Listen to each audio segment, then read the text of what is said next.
আসসালামু আলাইকুম। সংবাদে আপনাদের সবাইকে স্বাগত জানাচ্ছি। আমি ফিরোজ তোহা। শুরুতেই বিআরবি কেবলস সংবাদ শিরোনাম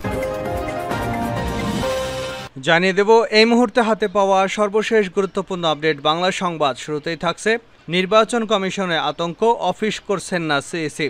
নির্বাচন কমিশনে এক ধরনের ভুতুড়ে পরিবেশ বিরাজ করছে। শেখ হাসিনা পদত্যাগের পর প্রথম কার্যদিবস মঙ্গলবারে অফিসে আসেনি প্রধান নির্বাচন কমিশনার কাজী হাবিবুল আউয়াল এবং অন্য 4 নির্বাচন কমিশনার সহ ঊর্ধ্বতন কর্মকর্তারা। এমনকি দ্বিতীয় দিনেও অফিস করেননি সিইসি। এবারে জানাবো দেশ ছাড়লেন সাবেক সেনাপ্রধান আজিজের পরিবার। শেখ হাসিনা সরকারের পতনের পর থেকে দেশ ছেড়ে পালানোর চেষ্টা করেছেন আওয়ামী লীগের নেতাকর্মীরা। শুধু রাজনীতিবিদরাই নন, পালানোর চেষ্টা করেছেন সাবেক সরকারি কর্মকর্তা সহ নানা শ্রেণী পেশার মানুষ। এর মধ্যে কয়েকজনকে আটক করা হলেও দেশ ছেড়ে পালিয়েছে ভারতের সেনাপ্রধান আজিজের পরিবার। যদিও এ সময় আজিজ সঙ্গে ছিলেন না বলে জানা গেছে। এদিকে কেন্দ্রীয় ব্যাংকে বিক্ষোভ, 4 ডেপুটি গভর্নর সহ 6 কর্মকর্তার পদত্যাগ। কর্মচারীদের বিক্ষোভের মুখে পদত্যাগে বাধ্য হয়েছেন বাংলাদেশ ব্যাংকের 4 ডেপুটি গভর্নর সহ 6 শীর্ষ কর্মকর্তা। সরকার পতনের পর অফিস খোলার দ্বিতীয় দিন বুধবার একদল কর্মচারী কেন্দ্রীয় ব্যাংকের গভর্নর, 4 ডেপুটি গভর্নর, উপদেষ্টা ও আর্থিক গোয়েন্দা দপ্তরের প্রধানদের পদত্যাগ দাবি করে বিক্ষোভ শুরু করেন। এক পর্যায়ে তারা কেন্দ্রীয় ব্যাংকের মূল ভবনে অবস্থিত গভর্নরের ফ্লোরে ঢুকে পড়েন। তাদের বিক্ষোভে প্রথম ডেপুটি গভর্নর কাজী সাইদুর রহমান সাদা কাগজে সই দিয়ে পদত্যাগ করেন। এদিকে বাংলাদেশের জনগণের পাশে আছে পাকিস্তান। বাংলাদেশের জনগণের সাথে সংহতি প্রকাশ করেছে পাকিস্তান। পাকিস্তানের পররাষ্ট্র মন্ত্রণালয়ের পক্ষ থেকে আজ বুধবার ঢাকাস্থ পাকিস্তান দূতাবাসের এক প্রেস বিজ্ঞপ্তিতে একথা জানানো হয়েছে। জানিয়ে দেব কোথায় আশ্রয় নেবার প্রস্তুতি শেখ হাসিনার। বাংলাদেশের প্রধানমন্ত্রীর পদ থেকে পদত্যাগ করে শেখ হাসিনা সবার আগে লন্ডনে আশ্রয় নেবার পরিকল্পনা করেছিলেন, কিন্তু ব্রিটেন তাকে আশ্রয় দিতে রাজি না হয় তা থমকে গেছে। এ কারণে এখনই তার ভারতের বাইরে যাবার কোনো সম্ভাবনা নেই বলেই মনে করা হচ্ছে। এরপর শেখ হাসিনা তার অন্য কোনো বিকল্পের দিকে তাকিয়ে আছেন। সূত্রের খবর, শেখ হাসিনা এখন সংযুক্ত আরব আমিরাত, বেলারুশ, কাতার, সৌদি আরব এবং ফিনল্যান্ডে আশ্রয় নেবার কথা ভাবছেন। এবং সর্বশেষ জানাবো দেখার অপেক্ষায় আছি ইউনূস কিভাবে দেশ পরিচালনা করেন।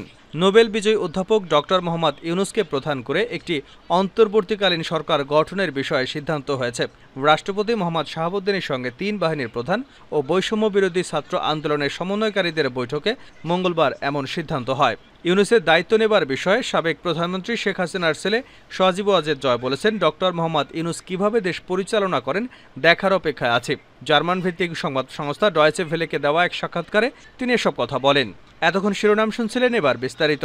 প্রিয় দর্শক, আপনি যদি এই চ্যানেলে নতুন হয়ে থাকেন, ভিডিওটি দেখতে দেখতে চ্যানেলটি সাবস্ক্রাইব করে আমাদের সঙ্গে থাকুন। আর এই ভিডিও সম্পর্কে আপনি আপনার মূল্যবান মতামতটি কমেন্ট বক্সে জানিয়ে দিন। আর হ্যাঁ প্রিয় দর্শক, জানিয়ে দিন ভিডিওটি কোথা থেকে দেখছেন। নির্বাচন কমিশনে আতঙ্ক, অফিস করছে না সিইসি। নির্বাচন কমিশনে এক ধরনের ভুতুড়ে পরিবেশ বিরাজ করছে। শেখ হাসিনা পদত্যাগের পর প্রথম কার্যদিবস মঙ্গলবারে অফিসে আসেনি প্রধান নির্বাচন কমিশনার সিইসি কাজী হাবিবুল আউয়াল এবং অন্য 4 নির্বাচন কমিশনার সহ ঊর্ধ্বতন কর্মকর্তারা। এমনকি দ্বিতীয় দিনেও অফিস করেননি সিইসি। তবে দ্বিতীয় দিনে অফিসে এসেছেন নির্বাচন commissioner brigadier general Ahsan Habib এবং মোহাম্মদ আলমগীর। এদিকে বেলা 1টার দিকে ইসি ভবনে আসেন ইসি সচিব শফিউল আজিম। তবে নির্বাচন কমিশনার রাশেদা সুলতানা ও মোহাম্মদ আনিসুর রহমান আসেননি অফিসে। ইসি কর্মকর্তারা জানান, আওয়ামী লীগ সরকার পতনের পরবর্তী সময় রাজনৈতিক পরিস্থিতিতে ইসিতে হামলার আতঙ্ক বিরাজ করছে। উড়ো খবরের ভিত্তিতে এই পরিস্থিতির সৃষ্টি হয়। মঙ্গলবার বেলা 11টার দিকে নির্বাচন ভবনে হামলার উদ্দেশ্যে বিক্ষুব্ধ জনতা আগারগাঁওয়ের দিকে আসছে এমন উড়ো খবর ছড়িয়ে পড়লে ইসি কর্মচারীদের মধ্যে আতঙ্ক ছড়িয়ে পড়ে। সবাই ভবন থেকে নেমে সামনের সড়কে চলে আসেন। এ খবরে ইসি ভবনের সামনে সেনাবাহিনীর 3টি গাড়ি অবস্থান নেয়। এতে হামলার আতঙ্ক কাটলেও ইসিতে বদলি আতঙ্ক বিরাজ করছে। কোন কর্মকর্তাকে কখন কোথায় বদলি করা হয় এ আতঙ্ক দেখা দিয়েছে কর্মচারীদের চোখে মুখে। দেশ ছাড়ল সাবেক সেনাবাহিনীর প্রধান আজিজের পরিবার। শেখ হাসিনার সরকারের পতনের পর থেকে দেশ ছেড়ে পালানোর চেষ্টা করেছেন আওয়ামী লীগের নেতাকর্মীরা। শুধু রাজনীতিবিদরাই নন, পালানোর চেষ্টায় রয়েছেন সাবেক সরকারি কর্মকর্তা সহ নানা শ্রেণী পেশার মানুষ। এর মধ্যে কয়েকজনকে আটক করা হলেও দেশ ছেড়ে পালিয়েছে সাবেক সেনাপ্রধান আজিজের পরিবার। যদিও এ সময় তিনি সঙ্গে ছিলেন না বলে জানা গেছে। বুধবার সকাল 6:30টার দিকে ফ্লাইটে ঢাকা থেকে বাহরাইনে যান তারা। সেখান থেকে তাদের দুবাই যাবার কথা রয়েছে। হজরত শাহজালাল আন্তর্জাতিক বিমানবন্দর সূত্রে জানা গেছে, গলফ এয়ারের GF251 ফ্লাইটটি ভোর 5:40 ঢাকা থেকে উড্ডয়নের কথা ছিল। ফ্লাইটটি ভোর 6:20 বাহরাইনের উদ্দেশ্যে ঢাকা ছাড়ে। এতে সাবেক জেনারেল আজিজের স্ত্রী, সন্তানও ছিলেন, তবে আজিজ ছিলেন না। সাবেক এই সেনাপ্রধান 2012 সাল থেকে 4 বছর বাংলাদেশের সীমান্তরক্ষী বাহিনী বিজিবি নেতৃত্ব দেন। তার ভাই হারিস এবং জোসেফের নাম বদল করে পাসপোর্ট করার বিষয়ে আজিজ সহযোগিতা করেছেন বলেও অভিযোগ রয়েছে। এছাড়া তার কারণেই জোসেফের সাজা মওকুফ হয়েছে এমন আলোচনাও রয়েছে। আজিজ আহমেদ 2021 সালের 23 জুন অবসরে যান। অবসরে যাওয়ার প্রায় 3 বছর পর দুর্নীতিতে সম্পৃক্ততার অভিযোগ তুলে তার উপর নিষেধাজ্ঞা দিয়েছে যুক্তরাষ্ট্র। এতে তিনি এবং তার পরিবারের সদস্যরা যুক্তরাষ্ট্রে যেতে পারবেন না। কেন্দ্রীয় ব্যাংকে বিক্ষোভ, 4 ডেপুটি গভর্নর সহ 6 কর্মকর্তার পদত্যাগ। কর্মকর্তা-কর্মচারীদের বিক্ষোভের মুখে পদত্যাগে বাধ্য হয়েছেন বাংলাদেশ ব্যাংকের 4 ডেপুটি গভর্নর সহ 6 শীর্ষ কর্মকর্তা। সরকার পতনের পর অফিস খোলার দ্বিতীয় দিন বুধবার একদল কর্মকর্তা-কর্মচারী কেন্দ্রীয় ব্যাংকের গভর্নর, 4 ডেপুটি গভর্নর, উপদেষ্টা ও আর্থিক গোয়েন্দা দপ্তরের প্রধানের পদত্যাগ দাবি করে বিক্ষোভ করেন। এক পর্যায়ে তারা কেন্দ্রীয় ব্যাংকের মূল ভবনে অবস্থিত গভর্নরের ফ্লোরে ঢুকে পড়েন। তাদের বিক্ষোভে প্রথমে ডেপুটি গভর্নর কাজী সাইদুর রহমান সাদা কাগজে সই করে পদত্যাগ করেন। বিক্ষুব্ধ কর্মকর্তা-কর্মচারীরা এরপর একে একে ডেপুটি গভর্নর নুরুন নাহার, মোহাম্মদ খুরশিদ আলম ও মোহাম্মদ হাবিবুর রহমানকে সাদা কাগজে সই করতে বাধ্য করেন। তারাও পদত্যাগ করেছেন বলে কাগজে সই করেন। পরে ব্যাংকের উপদেষ্টা আবু ফারা, মোহাম্মদ নাসির এবং বাংলাদেশ ফাইন্যান্সিয়াল ইন্টেলিজেন্স ইউনিটের মাসুদ বিশ্বাসকেও পদত্যাগ করতে বলেন। বিক্ষুব্ধ কর্মকর্তা-কর্মচারীদের দাবির মুখে পদত্যাগ করে ইতিমধ্যেই কেন্দ্রীয় ব্যাংক থেকে বেরিয়ে গেছেন তারা। বুধবার সকাল 10:30টার দিকে তারা প্রথমে আন্দোলন শুরু করেন। এরপর বাংলাদেশ ব্যাংকের গভর্নর বিল্ডিংয়ের 4র্থ তলায় কর্মকর্তারা ভুয়া ভুয়া বলে স্লোগান দিয়ে অবস্থান নেন। বাংলাদেশের জনগণের পাশে আছে পাকিস্তান। বাংলাদেশের জনগণের সাথে সংহতি প্রকাশ করেছে পাকিস্তান।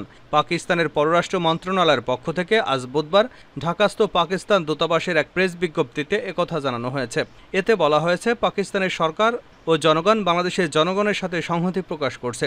খুব দ্রুত শান্তিপূর্ণ স্বাভাবিক পরিবেশে ফেরার জন্য আন্তরিকভাবে আশাবাদ ব্যক্ত করা হচ্ছে। এতে বলা হয়, আমরা আস্থাশীল যে বাংলাদেশের জনগণ স্বাভাবিক অবস্থায় ফিরে আসার প্রাণশক্তি এবং ঐক্য তাদেরকে সম্প্রীতিময় ভবিষ্যতের দিকে নিয়ে যাবে।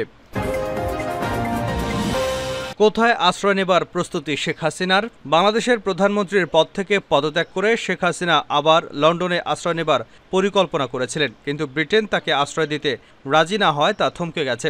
এ কারণে এখন তার ভারতের বাইরে যাওয়ার কোনো সম্ভাবনা নেই বলেই মনে করা হচ্ছে। এরপর শেখ হাসিনা এখন তার অন্য বিকল্পের দিকে তাকিয়ে আছেন। সূত্রের খবর, শেখ হাসিনা এখন সংযুক্ত আরব আমিরাত, বেলারুশ, কাতার, সৌদি আরব এবং ফিনল্যান্ডে আশ্রয় নেবার কথা ভাবছেন। ভারতীয় গণমাধ্যম সূত্র জানায়, আওয়ামী লীগ নেত্রী শেখ হাসিনা ভারত হয়ে লন্ডনে যাবার পরিকল্পনা করেছিলেন এবং হিন্দনে পৌঁছানোর আগেই তার সহযোগীরা বিষয়টি ভারতীয় কর্তৃপক্ষকে জানিয়েছিলেন। রেহানার মেয়ে টিউলিপ সিদ্দিকী ব্রিটিশ পার্লামেন্টের সদস্য হওয়ায় শেখ হাসিনা লন্ডনে আশ্রয় নেওয়ার সিদ্ধান্ত নিয়েছিলেন। টিউলিপ অর্থ মন্ত্রণালয়ের অর্থনৈতিক সচিব এবং লেবার পার্টির এমপি। ব্রিটিশ পররাষ্ট্রমন্ত্রী ডেভিড ল্যামি সোমবার লন্ডনের এক বিবৃতিতে বলেন, আমরা গত কয়েক সপ্তাহ ধরে সহিংসতা এবং জানমালের ক্ষয়ক্ষতির প্রত্যক্ষ করেছি। দেশের জনগণ ঘটনাগুলি জাতিসংঘের নেতৃত্বে একটি পূর্ণ ও স্বাধীন তদন্তের অধিকারী। যুক্তরাজ্যের নিয়ম অনুসারে দেশের বাইরে থেকে আশ্রয়ের জন্য আবেদন করা সম্ভব নয় এবং সমস্ত আশ্রয়ের দাবিগুলো কেস বাই কেস ভিত্তিতে সাবধানে বিবেচনা করা হয়। দেখার অপেক্ষায় আছি কিভাবে ইউনূস দেশ পরিচালনা করে সজীব ওয়াজেদ জয়। নোবেল বিজয়ী অধ্যাপক ডক্টর মোহাম্মদ ইউনূসকে প্রধান করে একটি অন্তর্বর্তীকালীন সরকার গঠনের বিষয়ে সিদ্ধান্ত হয়েছে। রাষ্ট্রপতি মোহাম্মদ শাহাবুদ্দিনের সঙ্গে 3 বাহিনীর প্রধান, বৈষম্য বিরোধী ছাত্র আন্দোলনের সমন্বয়কারীদের বৈঠকে মঙ্গলবারের এই সিদ্ধান্ত হয়েছে। ইউনূসের দায়িত্ব নেবার বিষয়ে সাবেক প্রধানমন্ত্রী শেখ হাসিনার ছেলে সজীব ওয়াজেদ জয় বলেন, ডক্টর ইউনূস কিভাবে দেশ পরিচালনা করেন দেখার অপেক্ষায় আছে। জার্মান ভিত্তিক সংবাদ সংস্থা ডয়েচে ভেলেকে দেওয়া সাক্ষাৎকারে তিনি একথা বলেন। জয় বলেন, শেখ হাসিনা ভারত থেকে অন্য কোথাও যাবেন এরকম কোনো সিদ্ধান্ত নেওয়া হয়নি। তিনি ভালো আছেন, এখন দিল্লিতে আছেন। আমার বোন ওখানে আছে, আমার বোন তো দিল্লিতে থাকেন। তিনি ভালো আছেন, তবে তার খুবই মন খারাপ। জয় আরও বলেন, তিনি খুবই দুঃখিত যে দেশের জন্য ওনার বাবা সহ পুরো পরিবার জীবন দিয়েছেন। সেই দেশের জন্যই তিনি জেল খেটেছেন, এত পরিশ্রম করেছেন, এত উন্নয়ন করেছেন। সেই দেশের মানুষ তাকে এভাবে অপমান করে বের করে দেবে, তার উপর আক্রমণ করতে যাবে, এটা আমরা কেউ কল্পনা করতে পারিনি। মোহাম্মদ ইউনূস অন্তর্বর্তীকালীন সরকারের প্রধান হচ্ছে এ বিষয়ে উপস্থাপকের প্রশ্নের জবাবে জয় বলেন, এ বিষয়ে আমার কোনো মতামত নেই। আমাদের সুশীল সমাজ অনেক দিন ধরে চাচ্ছে তিনি দেশ চালানোর একটা সুযোগ পাক। তিনি এখন সেই সুযোগটা পাবেন। তিনি কিভাবে দেশ চালাবেন তা আমি দেখতে চাই। আমি দেখার অপেক্ষায় আছি, কারণ একটা দেশ পরিচালনা করা তত সহজ ব্যাপার নয়। রাজনৈতিক দল হিসেবে আওয়ামী লীগের ভবিষ্যৎ নিয়ে শঙ্কা প্রকাশ করে তিনি বলেন, বঙ্গবন্ধু পরিবারের কেউই বাংলাদেশের রাজনীতিতে জড়াবেন না। জয় আরও বলেন, 3বারের মতো আমাদের পরিবারের বিরুদ্ধে কু হলো, 3বারের মতো সবকিছু হারিয়ে বিদেশে থাকতে হলো। আমি আর আমার মা বাদে আমরা সবাই বিদেশে অনেক দিন ধরে আছি। আমাদের এখানে জীবনের কোনো অসুবিধে নেই। আমরা এখানে থাকতে অভ্যস্ত।